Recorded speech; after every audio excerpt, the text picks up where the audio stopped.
sesuatu yang berbalik arah, ya kan, oleh Prio, bahwa dia itu merasa diarahkan saat proses yang pertama oleh Ririn untuk melakukan pembunuhan padahal dia tidak ada. Ini itu gimana mengkonteks itu, Bang? Itu namanya rekayasa kesaksian ya. Betul. Pada umumnya terdakwa atau tersangka yang didakwa ini seringkali mengolah kesaksian, merekayasa kesaksian baik untuk diri sendiri sebagai terdakwa maupun saksi-saksi yang lainnya. Tujuannya apa? Tujuannya untuk menyelamatkan diri. Betul. Atau untuk membuat ada peringan hukuman gitu. Nah, tampaknya ini kan si Prio dengan Ririn. Nah, Prio bilang pada waktu kesaksian pertama dia mengakui menyatakan adanya pembunuhan dilakukan oleh beberapa pihak nih, pelaku yang banyak. Tapi kemudian dianulir ini dalam kesaksian berikutnya bahwasanya enggak, sebenarnya hanya dia dengan Ririn, kan begitu kan yang disampaikan Prio. Artinya sebenarnya Prio sebelumnya memberikan kesaksian palsu. Betul. Didukung oleh Ririn yang memberikan kesaksian palsu. Tapi kemudian Prio kemudian menyatakan sebenarnya ini kesaksian palsu ini yang saya buat pertama kali. Siapa yang nyuruh? Yang nyuruh saya adalah Ririn, kan begitu kan. Nah, jadi kita bisa menganggap Prio ini kemudian berbalik dari memberikan kesaksian palsu menjadi memberikan kesaksian yang jujur.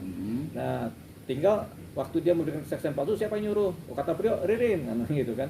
Ririn lah yang kena ini kan. Jadi tapi dengan kesaksian Prio ini menjadi terang suatu perbuatan pidana dengan pelaku-pelakunya. Ternyata pelakunya cuma Ririn dan Prio. Begitu. Karena cuma dua pelakunya ini ya mereka lah yang kemudian menjadi terdakwa.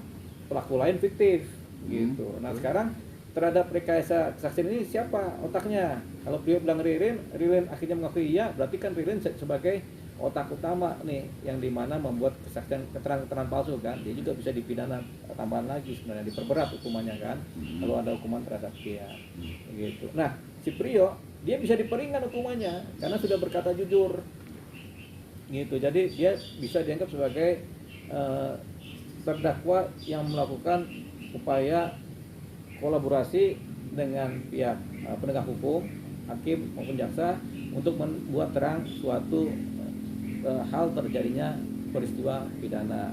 Jadi karena dia sudah berkata terus terang dan jujur, dia kemungkinan besar akan diperingan hukumannya. Tapi kan dalam kesaksian awalnya kan didampingi oleh kuasa hukum, Bang, untuk pernyataan yang siapa kuasa hukumnya? Yaitu Tony, yang akhirnya juga sekarang pasien dipecat apa dipansi, Bang? Ya, dicabut kuasanya. Dicabut kuasanya, Bang. Ya kan dengan kita nggak tahu nih apakah ini ada rekayasa juga dari pengacaranya atau ini cuma rekayasa dari Ririn kepada Prio. Tergantung dari apa keterangan Prio ini kepada penegak hukum.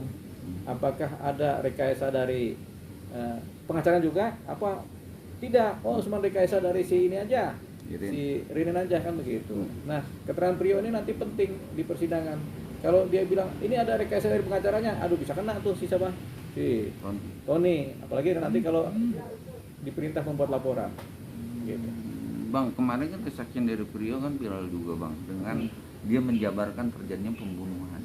Saat itu memang dia melihat dan dia juga diajak, cuman dia nggak mau, tapi dia membantu menguburkan doang, Bang, 5 jasad itu. Dia turut serta melakukan lagi.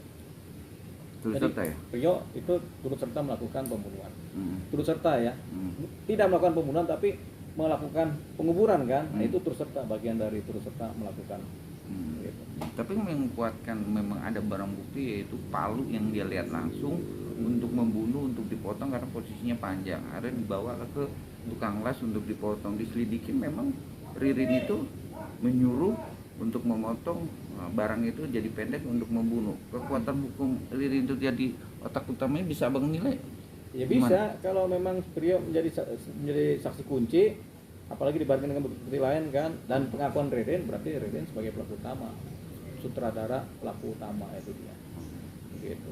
Prio pelaku penyerta, turut serta, tapi tidak melakukan pembunuhan atau turut serta menguburkan kan, tapi sama aja kan, termasuk menghilangkan barang bukti kan. Gitu. Bang, ini juga kan lagi dicari namanya Aman Yani. Siapa itu namanya? Salah satu pegawai bank BJB yang terindikasi juga dia terlibat juga, Bang, tapi sampai sekarang belum ketemu nih, Bang. Batang hidung ya, melarikan diri ya kan. Tapi asuransi atau apa sih yang bisa masih mengalir kalaupun dia pensiun? BPJS itu masih mengalir bang, masih bisa diambil beberapa tahun ini Iya. dan diakulasi dengan KTP-nya si Ririn. Nah itu Iya. gimana sih bang melihat itu juga bang? Ada yang Ya mungkin pakai ilmu surat kuasa kali ya. Iya, Surat kuasa dari korban-korban ini yang punya asuransi diberikan kepada Ririn kan, seolah-olah surat kuasa ini asli kan. betul. Padahal itu mungkin surat kuasa yang modifikasi atau fiktif atau surat kuasa yang palsu dipakai untuk mencairkan kan gitu. Bekerja sama dengan pihak bank. Siapa pihak bank? Pihak bank. Oh si Aman siapa?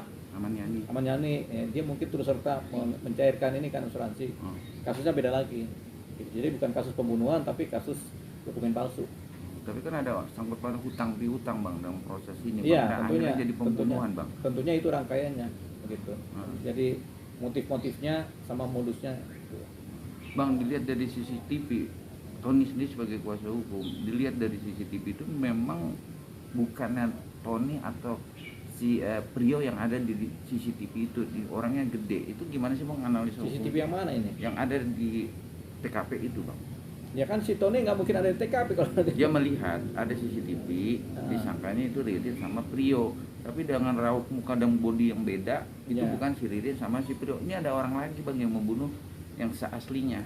Nah itu gimana? Kita itu urusannya penyidik itu, bukan urusan kita tuh kan. Jadi penyidik nanti akan meneliti itu, gitu. Karena kita juga nggak bisa melihat tuh sebenarnya apa yang terjadi kan, gitu. Jadi nanti urusan penyidik tuh melakukan identifikasi dan forensik. Tapi kalau dugaan terbukti bahwa memang otak utamanya dia bang dengan berencana niat, hukum fatalnya berapa sih bang? Kan pembunuhan berencana dan pemberatan, ya hukuman mati, ancaman hukumannya. Tapi kan juga argumen juga bahwa si Tony itu juga diprank lah bahasanya oleh Ririn. Itu Ya kan Tony kan pengacara baru tuh kan. Peristiwa hukumnya udah lama terjadi, Tony-nya baru muncul kan. Ya namanya pengacara seringkali kena tipu sama kliennya. Jangan kan Tony RM kan. Kita aja sering kena tipu sama klien kok. Tapi dia meyakinkan bang mendatangi sebuah gubernur KDM menjelaskan dengan sedetil-detil. Siapa? Si Tony RM mendatangi ke tempat KDM menjelaskan. menjelaskan. Namanya juga dia kena tipu, dijelaskan juga ininya dia kan dia nggak ngerti. Sekarang kan dia baru sadar, oh saya kena tipu kan begitu. Itulah nasib jadi pengacara itu. Oke, siapa?